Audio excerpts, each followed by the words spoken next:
काशीपुर के अंदर डोली भाई जो फेमस डोली है उनकी दुकान पर हम आए चाय पीने के लिए। देखो हमारी चाय तैयार हो रही है। Hello guys, back to back my YouTube channel. अब हम पीने आए हैं चाय काशीपुर के अंदर डोली भाई जो फेमस डोली है उनकी दुकान पर हम आए चाय पीने के लिए। देखो हमारी चाय तैयार हो रही है।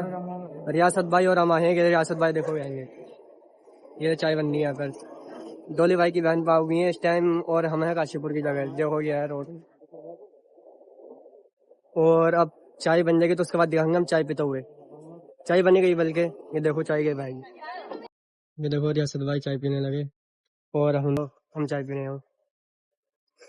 वाह क्या मजा आ रहा है चाय पीने में इस टाइम। ठंड का मौसम है, मजा बहुत आ रहा है चाय पीते हुए।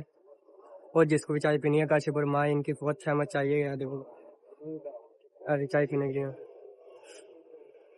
सरकारी अस्पताल की तरफ है ये छत्रछाई पर। ये देखो एड्रेस। यस और हम चाय पी रहे हैं।